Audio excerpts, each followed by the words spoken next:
tem as cartas paulinas, que a maioria da nossa teologia é baseada nas cartas paulinas. Aí temos as epístolas gerais e vamos até o Apocalipse. Então a Bíblia é dividida em duas partes, Antigo e Novo Testamento. Para se conhecer a mensagem do Novo Testamento, é necessário que conheçamos o Antigo Testamento. Senão nós podemos ter bastante dificuldade de entender. A Bíblia, ela nos apresenta uma palavra de Deus, porém, ela logo no início, no 3º capítulo, ela nos apresenta algo assim muito perigoso, muito interessante. Nós vemos logo no início da Bíblia que Satanás, ele foi o primeiro comentarista da palavra de Deus. Quando o diabo comenta a palavra de Deus, quando ele faz teologia com a palavra de Deus, teologia é você falar sobre Deus. Então, não são todas as teologias que são corretas, existem teologias que são absolutamente errôneas, inclusive principalmente aquela que Satanás utiliza. Então, Satanás, ele deturpa as palavras de Deus. É a primeira grande heresia da história da humanidade. O inimigo, ele pega as palavras de Deus, no caso, ele disse para Eva, olha, Deus, ele disse que não é para comer de nenhuma árvore, e aí Eva corrigiu, não, Deus disse que pode comer de todas as árvores, menos de uma. Então, Satanás, ele pega a palavra de Deus e já vai deturpando. Isso é uma característica do inimigo, a deturpação da palavra de Deus, como o próprio pastor acabou de mencionar. Nos dias de hoje, se você conhece um pouco da Bíblia, você fica escandalizado com o que andam fazendo da Bíblia e das palavras de Deus. Nós não devemos nos assustar, porque Jesus nos precaveu sobre isso. Ele disse que no final dos tempos, muitos viriam em nome dele, lobos em pele de cordeiro, mas estariam falando coisas absurdas, e se possível fosse, enganaria até os escolhidos do Senhor. Então, o Antigo Testamento, ele é a base para compreendermos o Novo Testamento, compreendermos a palavra do Senhor, aquilo que ele tem para nos ensinar. Abra sua Bíblia na Epístola aos Hebreus, no capítulo 4, versículos 15 e 16. Nós vamos estudar esse texto e eu peço que você leia com atenção, grave bem. Eu creio que é um estudo que Deus haverá de abençoar as nossas vidas nessa noite, falando-nos através de Hebreus, capítulo 4, versos 15 e 16. Se você já abriu a palavra de Deus em Hebreus 4, 15 e 16, como o próprio título desse livro diz, esta é uma epístola. Epístola significa carta. Esta é uma carta escrita aos hebreus. Os hebreus são os judeus. Então, lá no 2 mil anos atrás, quando os tempos apostólicos, houve essa carta endereçada para o povo hebreu, falando, apresentando Jesus num linguajar que todo hebreu iria entender, para que eles pudessem entender que o judaísmo, de onde se originou o cristianismo, o judaísmo é um plano de fundo para o cristianismo. Então, esta carta, que nós não sabemos os autores, alguns entendem que foi Paulo, o apóstolo, outros Apolo, outros estudiosos entendem que foram outros autores, mas o que importa é que foi Deus que inspirou. Então, eles vão escrever aos hebreus essa epístola apresentando o Evangelho para a cultura hebraica. Então é o livro no Novo Testamento onde você é mergulhado na cultura religiosa hebraica, na história hebraica, e aí então você tem Jesus sendo apresentado no linguajar que os hebreus pudessem entender. O texto que nós vamos estudar, esses 2 versículos, diz assim: porque não temos um sumo sacerdote que não possa compadecer-se das nossas fraquezas, porém um que, como nós, em tudo foi tentado, mas sem pecado. Cheguemos, pois, com confiança ao trono da graça, para que possamos alcançar misericórdia e achar graça, a fim de sermos ajudados em tempo oportuno. Deus abençoe a sua palavra e que nos ajude, através do seu Espírito Santo, a entendê-la corretamente. Amém, irmãos? Amém. Esse texto fala de sumo sacerdote. Então, primeiramente, nós temos que entender o que é sumo sacerdote para entendermos o que a palavra de Deus quer nos dizer aqui. O sumo sacerdote é uma figura do Antigo Testamento. Todos que participaram do povo de Deus no Antigo Testamento, eles viveram sob a égide da lei, a lei religiosa. Então você tem já nos primeiros livros da Bíblia, no Pentateuco, como Levíticos, por exemplo, em especial, você tem ali como se procede a religião judaica, como se dava isso, não é? Então nós temos toda a formação religiosa, e era bem diferente dos dias de hoje. Hoje você vem aqui nessa igreja, que nós devemos sempre lembrar, né? A igreja não é esse templo, esse na verdade é o templo da igreja, a igreja somos nós, né? Nós somos o templo do Espírito Santo. Isso é uma coisa tão profunda, irmãos.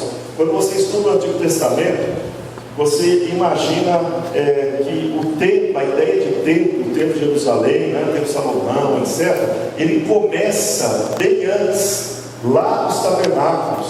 Então, eram tendas que eram feitas porque o povo era nômade, em boa parte da história do povo hebreu. Então, não dá para construir templos fixos. E esses tabernáculos, eles eram um protótipo do templo que viria, que era um protótipo do templo que se estabeleceria, que é a igreja de Cristo, que somos nós. Então, lá atrás, lá no povo hebreu, no povo na época de Moisés, aí você tem então o tabernáculo.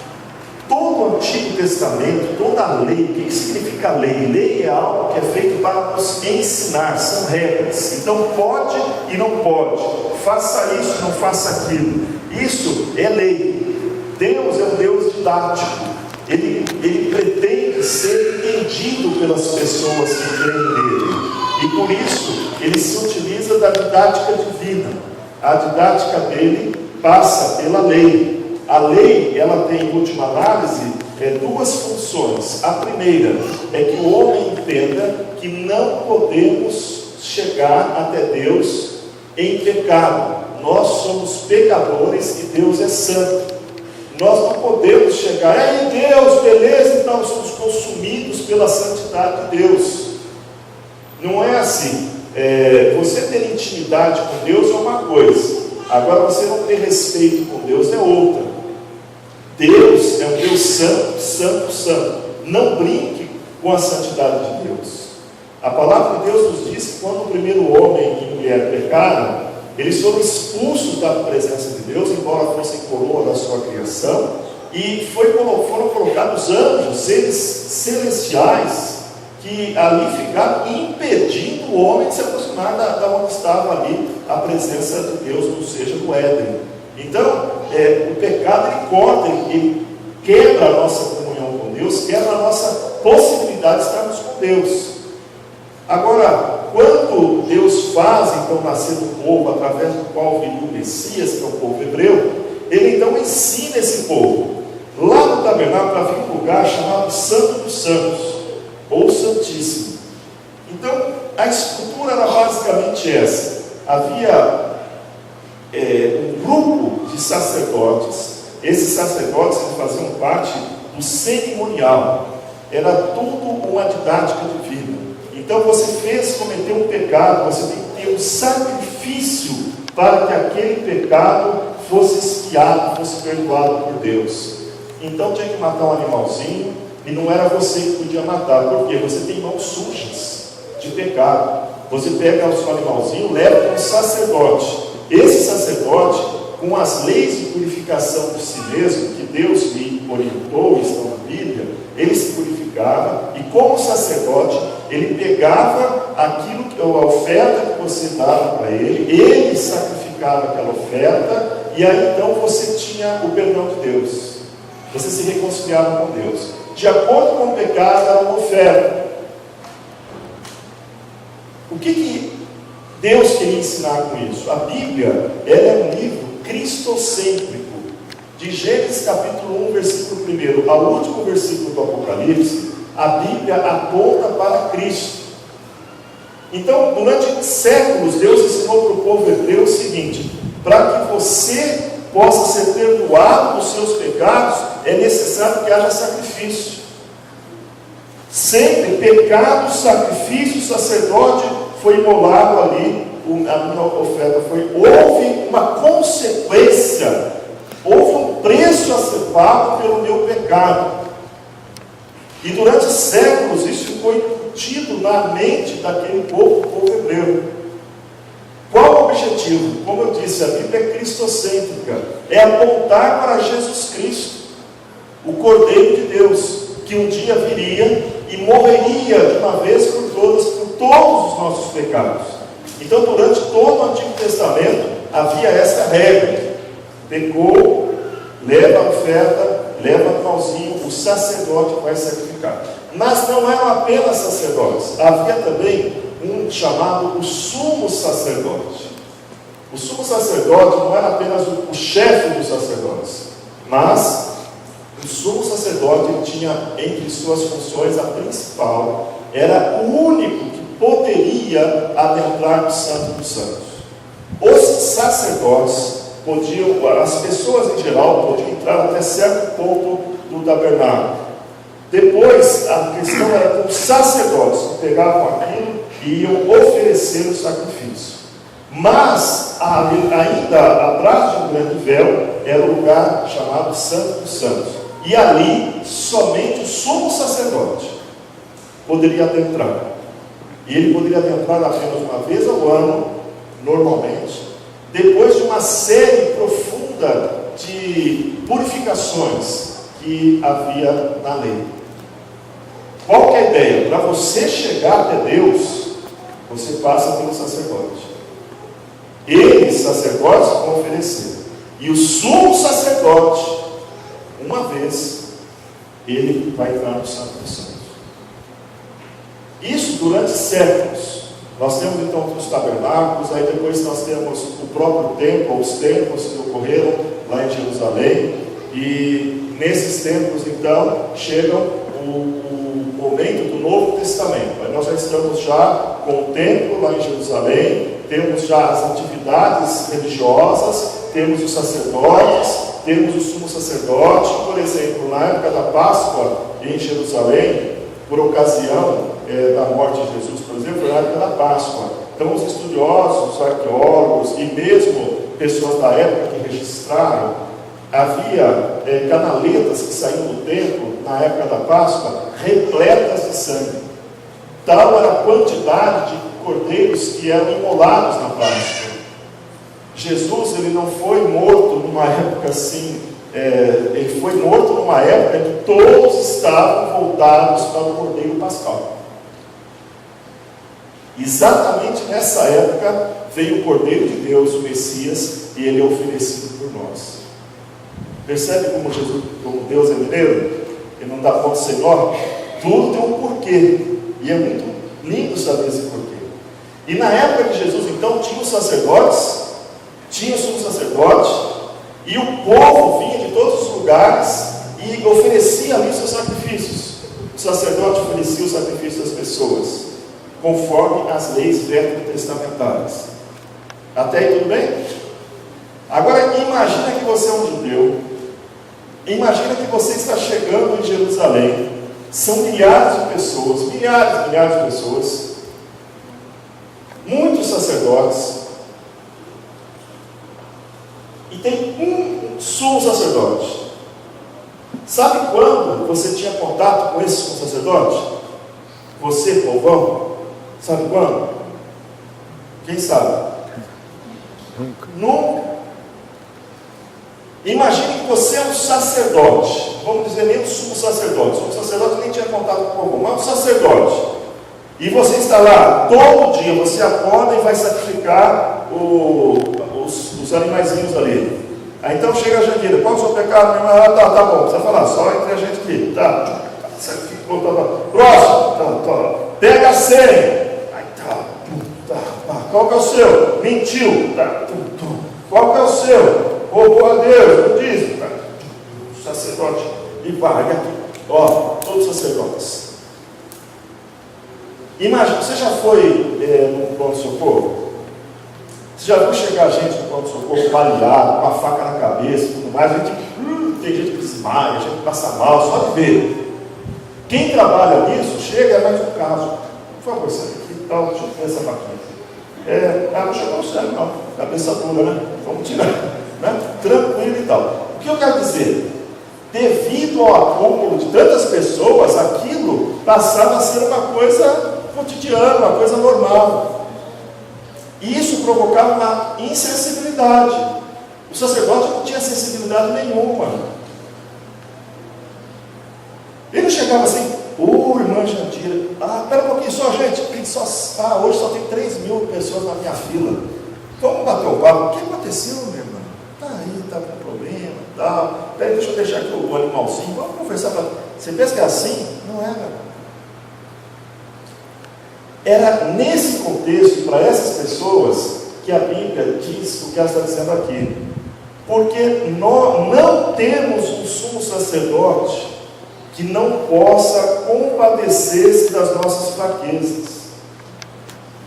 Percebe? A figura do sacerdote e do sumo sacerdote, então, é de uma pessoa super distante, insensível. Esse era o representante de Deus que nos ligava até Deus. Essa é a ideia daquele que era o meu mediador. Alguém distante e insensível. Então a palavra de Deus falando, olha, agora nós não temos um sumo sacerdote que não possa compadecer-se das nossas fraquezas. Porém, quem é esse sumo sacerdote no Novo Testamento? Quem pode me dizer? Senhor Jesus. Quem é? Jesus. Jesus é o sumo sacerdote do povo de Deus. E este sumo sacerdote, ele é um sumo sacerdote diferente dos sumos sacerdotes dos tempos bíblicos. É um sumo sacerdote diferente. Ele, o Senhor Jesus, nosso sumo sacerdote, ele sabe o que é sofrer. O nosso sumo sacerdote sabe o que é sofrer. Mas o nosso sumo sacerdote, ele sabe o que nós sofremos. Mas o nosso sumo sacerdote, irmãos, é o próprio Deus encarnado. Filipenses capítulo 2, você lê sobre isso. Então, como que é esse sumo sacerdote? Ele, diferente dos demais, ele conhece nosso sofrimento, porque nosso Deus, tremendo que é, Criador que é, ele se fez criatura. Então, o nosso sumo sacerdote, ele conhece as nossas lágrimas, porque ele já chorou. Jesus chorou. Ele conhece nosso sofrimento. Por exemplo, Jesus ele foi caluniado. Jesus ele foi rejeitado. Você já foi rejeitado? É horrível, não é?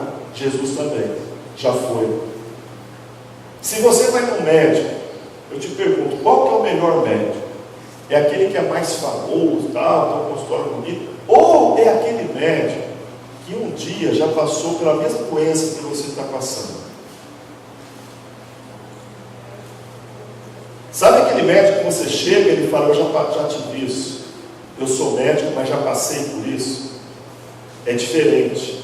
Quando você vai falar um sintoma, eu sei, você também sente isso? Sim, exatamente, doutor. Como é que o senhor sabe? Eu já tive isso. Jesus é um médico assim, é um sacerdote assim. Ele já foi rejeitado, já foi caluniado, ele foi mal interpretado, ele se decepcionou com as pessoas. Quantas vezes Jesus se decepcionou com as pessoas? Jesus, ele teve alguns momentos na sua vida que ele se decepcionou com o povo de Deus. Jesus, ele por vezes foi mal interpretado até pelos seus próprios discípulos. O Senhor Jesus, ele chegou a extremos de sofrimento. Ele foi traído, é horrível ser traído, são coisas difíceis, né? Jesus, ele foi esbofeteado. Você já levou um tapa na cara? Se você levar um dia, espero que não leve, mas se levar, outro dia um colega nosso aqui levou, colega ministerial, agora tem que contar, né? Mas ele foi dar um beijo na esposa, ela estava dormindo e virou a mão. Ele contou essa bênção, né? Bom, essa é a versão número 1, né? E nós acreditamos nela com certeza, né? Então, cuidado, irmãos, quando forem beijar suas esposas, elas estiverem dormindo, né? Mas Jesus, ele foi esbofeteado. Alguém cuspiu no seu rosto alguma vez? Coisa horrível isso. Dá ácido, novo, né? Jesus já cuspiu no rosto dele. Já roubaram você? No ano passado me roubaram, nem sabia que eu tinha tanto para ser roubado, me roubaram tanto. Como é ruim ser roubado, né? Outro dia roubaram de novo, né? Então só ladrão, né? Aí eu cheguei ainda lá no poupa dele, fui pagar uma taxa para novo documento, roubado no anterior do carro, era R$22. Aí eu falei, quanto que é, né? 122. Eu falei, senhora, eu acabei de ser roubado, só que roubar de novo, né? São R$22. É mesmo, esqueci. Então tá. É horrível ser roubado, não é mesmo? Jesus foi roubado. Você já imaginou ser humilhado publicamente? Tirarem suas roupas e te humilharem publicamente? Jesus já passou por isso. Olha, Jesus, ele sofreu, irmãos, porque ele quis sofrer. Nós sofremos porque não tem outro jeito.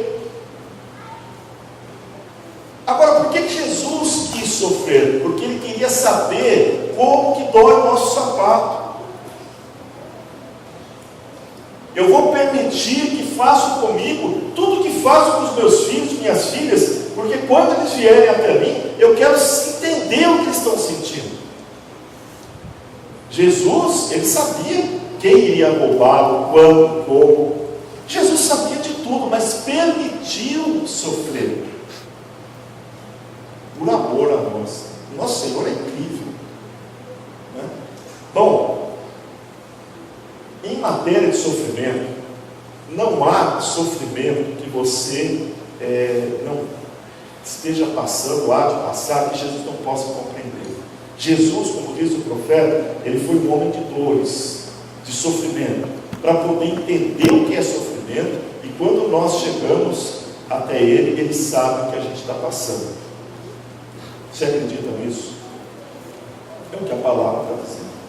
Você não tem um sumo sacerdote que não possa se compadecer das suas lágrimas. O seu sumo sacerdote, diferente do sumo sacerdote do Antigo Testamento, ele conhece suas lágrimas. Ele sabe o que está passando. O nosso sumo sacerdote, ele sabe, irmãos, o que é ser tentado. Todos nós fomos, somos e seremos tentados enquanto estivermos nesse mundo. O diabo quer nos fazer pecar. O diabo quer nos fazer errar o alvo que Deus tem para a nossa vida. O diabo foi até Jesus e tentou Jesus. Quem se lembra o que o diabo usou para tentar Jesus? A palavra de Deus. A Bíblia, a palavra de Deus. Como é importante nós sabermos e conhecermos a palavra de Deus, que o diabo conhece. O diabo conhece. Ele conhece para poder distorcer a palavra de Deus, a fim de nos tirar dos caminhos de Deus. O que Jesus usou para derrotar Satanás nas tentações? A palavra. A palavra de Deus. Quando você for tentado pelo diabo, você pode ir até o seu sumo sacerdote, que ele sabe o que é isso. Uma das coisas que o diabo tenta nos convencer nas tentações é de não nos aproximarmos de Deus. Tenha vergonha disso. Não vai até Deus, resolva você sozinho. O diabo tenta nos convencer a não buscarmos ajuda em nosso sumo sacerdote. Porém, somente o nosso sumo sacerdote pode nos ajudar a vencer as tentações. Não confie em você mesmo. Entre você e o diabo é a mesma coisa que colocar você no octógono e colocar o Anderson Silva antes dele ter a perna quebrada. Agora eu não sei. Agora, se você estiver com o Senhor Jesus, aí a coisa muda de figura. É Jesus que foi tentado, sabe o que é ser tentado, sabe como vencer as tentações, porque ele não caiu nas tentações. Ele, Jesus, o nosso sumo sacerdote, ele nos ajuda diante das tentações da vida. Eu vou ler novamente, eu espero e creio no Senhor que você vai entender esse texto de outra forma já. Porque você não tem um sumo sacerdote que não possa compadecer-se das suas fraquezas, meu irmão. Porém, irmã, um que, como você, em tudo foi tentado, mas sem pecado. Então, você tem um sumo sacerdote que se compadece, ele entende as suas lágrimas, entende as suas aflições, entende as suas lutas espirituais, e aí o nosso sumo sacerdote, ele nos concede duas coisas que precisamos para a nossa vida. A primeira, cheguemos, pois, com confiança ao trono da graça, para que possamos alcançar misericórdia. O nosso sumo sacerdote nos dá misericórdia. Ele nos leva ao trono de misericórdia. Por que nós precisamos da misericórdia? Irmãos, presta atenção, irmão, ele está filmando aqui, dá um close, irmão. Olha só, vou falar olhando para cá, que assim fica registrado. Nem eu, nem você prestamos. Amém? Que amém fala? Amém. Mas é o que a Bíblia fala. Não há um justo sequer. Nem eu, nem você prestamos, irmãos. Dentro de nós tem uma carne, um velho homem, seja o argumento paulino, né? O velho homem, ele está doido para pecar. Ele quer suprir os desejos carnais. Todos nós temos dentro de nós trevas doidas para pecar. Um lado escuro do nosso ser. O que acontece é que uns têm mais limite do que outros, diferem os limites. Mas, sabe aquela pessoa mesmo, aquela pessoa calminha, ela tem o limite dela. E a hora que chega, vem à tona. Meus irmãos, sou pastor há quase 30 anos. Dia desse, diante de um ladrão que com um revólver apontado, e ele fala, ele revistar, tocar a minha esposa para revistar, eu peguei um copo e estourar o copo na cara do cidadão. E ele com o revólver disse, calma pastor, eu só estou revistando. Então, vai para lá. Calma, está com o revólver. Onde que eu podia imaginar, se você me perguntasse, você tem coragem de pegar um copo e quebrar na cara de um cara que está com um revólver para você? Eu diria não. Primeiro, imagina, vou quebrar um copo na cara. Meus irmãos, o velho homem veio, quando eu ia pensar. Nós somos assim, dentro de nós tem algo muito forte. Tem gente que fala que é gênio, e não é o da lâmpada, não, é gênio, né? Tem um gênio forte, tem um gênio. Irmãos, todos nós temos dentro de nós uma tendência para o pecado. O descontrole é algo pecaminoso. Jesus, bateram nele, cravaram ele na cruz. Qual a reação dele?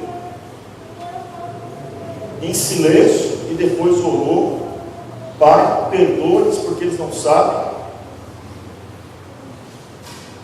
O que eu devia estar fazendo lá para ele estar com aquele copo?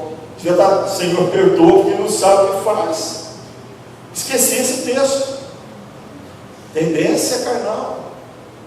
Por isso, eu e você precisamos das misericórdias do Senhor, senão nós somos consumidos da presença dEle. Ele nos ama, nós somos salvos, temos o Espírito Santo, mas ainda estamos nesse mundo, temos que lutar contra a carne. Então, essa luta constante, nós precisamos da misericórdia do Senhor, para não sermos consumidos da presença dEle. Como que nós obtemos a misericórdia do Senhor? Indo ao trono da graça de misericórdia do Senhor. E aí, então, o que nós fazemos nisso? O nosso sumo sacerdote, ele faz a mediação. Se eu chegar lá para Deus e falar, Senhor, eu preciso de misericórdia, Ele me fulmina, porque eu sou pecador. Mas quando eu vou para a presença de Deus, Ele olha para mim através da cruz de Jesus Cristo. E através da cruz de Jesus Cristo, Ele olha para mim e fala, esse meu filho está justificado pelo sangue de Cristo. Aleluia. Nós precisamos da misericórdia, sem ela a gente não vive. Precisamos da graça. Graça no grego é um favor que precisamos, mas não merecemos. Sem a graça do Senhor, irmãos, nós não vamos ter paz, nós não teremos alimento, nós não teremos saúde, nós não teremos esperança, nós não pisaremos no céu. Tudo que Deus lhe dá é pela graça. Você não merece nada, nenhum. Na verdade, o que nós merecemos é o inferno, é o que a Bíblia nos diz. Mas pela graça somos salvos. Nós não merecemos, mas precisamos, e Deus nos dá. E a Bíblia diz, cheguemos, pois, com confiança ao trono da graça, para que possamos alcançar misericórdia e achar graça. Finalizando o nosso estudo, a Bíblia diz então que temos um sumo sacerdote que se compadece da gente, é através dele que alcançamos misericórdia e graça, e ainda nos fala como devemos nos aproximar do trono da graça de Deus. Preste atenção, essa última parte é tão mais importante quanto as anteriores. Meu irmão, leia a sua Bíblia aí. Cheguemos, pois, desconfiados ao trono da graça. É isso? Misericórdia. Cheguemos, pois, sem confiança. Misericórdia. O que diz a Bíblia? Cheguemos, pois, com confiança ao trono da graça. É aí que o inimigo quebra as nossas pernas. Não vai até Deus, não. Você está em pecado. É mesmo. Tem razão. Algo está me dizendo. Não sei se você já ouviu isso, ou se já aconteceu isso com você. Hoje eu não vou na igreja, não. Por quê? Não. Eu estou mal. Estou meio distante de Deus. Cometi uns pecados aí. Já ouviu alguém assim? Caiu na próxima do inimigo. Meu irmão, tenta imaginar alguém falando para você assim: olha, eu estou tão doente, mas tão doente, que eu não vou no médico não, e muito menos no hospital. Por quê? Ah, não sei se eles vão me aceitar. Estou doente, chegar lá no hospital, estou doente, né? Seria o quê? Você vai internar esse cara, né? Vai comprar alguma coisa assim. Às vezes as pessoas falam a mesma coisa. Eu não vou até o trono da graça não, porque eu estou precisando muito. A Bíblia está dizendo o seguinte: você tem um sumo sacerdote que se compadece de você. Ele é sensível. Já calçou os sapatos que você está usando e sabe onde está apertando. Chega, pois, com confiança ao trono da graça de Deus. Ninguém que chegou com confiança, chegar com confiança, você saber que Deus vai olhar você através da cruz de Cristo. É saber que Deus vai recepcioná-lo com o sumo sacerdote Jesus Cristo. É saber que Deus vai ter misericórdia de você. É saber que Deus não gosta dos erros que você comete, mas Ele te ama. É saber que Deus tem plano na sua vida, Ele que te criou.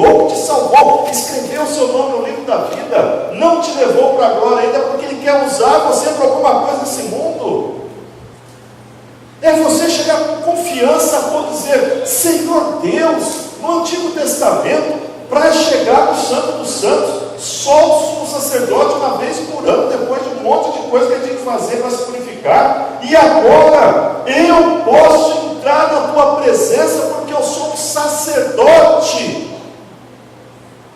Todo crente é um sacerdote, você sabia disso? Você é um sacerdote. Você está na presença do Senhor. Irmãos, Deus está aqui entre nós. Nós falamos com Deus diretamente através de Jesus, nosso sumo sacerdote. Nós não precisamos do pastor Marcelo, do pastor Paulo, do pastor Clotilde, de nenhum pastor. Nós não precisamos do Valdomiro Santiago, não precisamos da igreja X, Y, Z, não precisamos pagar promessa. Nós adentramos na presença do Altíssimo, no Santo dos Santos, a hora que quisermos, porque temos um sumo sacerdote, Jesus Cristo. Ele rasgou o véu que separava. Quando Jesus morreu, o véu do templo rasgou de cima para baixo. É como Deus rasgando aquele véu. Agora ele diz assim: podem ver. Podem ver. Meus irmãos, se nós tivéssemos vivido sobre o Antigo Testamento, sobre a lei, às vezes a gente não entende muito os primeiros cristãos, os primeiros séculos, eles foram produzidos culturalmente no Antigo Testamento e separados com o Novo. Então o que eles queriam? O quê? Eu posso entrar no Santo dos Santos? Eu posso falar? Eles ficaram vibrando. Com o decorrer do tempo, o povo de Deus se tornou tão habitual que a gente nem valoriza mais a oração. Essa igreja é uma exceção. A maioria das igrejas, os cultos de oração, irmãos, tem às vezes 5%, 3% da membresia. Nós fazemos parte de uma geração que desaprendeu a orar, clamar, e nós temos tudo à nossa disposição. Cheguemos, pois, com confiança ao trono da graça, para que possamos alcançar misericórdia e achar graça, a fim de sermos ajudados em tempo oportuno. Louvado seja Deus, porque nós temos a ajuda dele. Temos um sumo sacerdote chamado Jesus. Meu irmão, eu rogo a Deus que o estudo da palavra dele tenha ampliado seus conhecimentos sobre a palavra, mas muito mais do que isso, que ele tenha falado ao seu coração. Você tem um sumo sacerdote, Jesus Cristo. Vá ao trono da graça com confiança, porque você vai receber de Deus a ajuda necessária, não porque você mereça, porque você tem um sumo sacerdote chamado Jesus, e nele nós temos a bênção de Deus. Amém? Amém. Podemos ficar em pé? Cadê o pastor Marcos? Está bem? Senhor? Então nós vamos ficar em pé, nós vamos orar.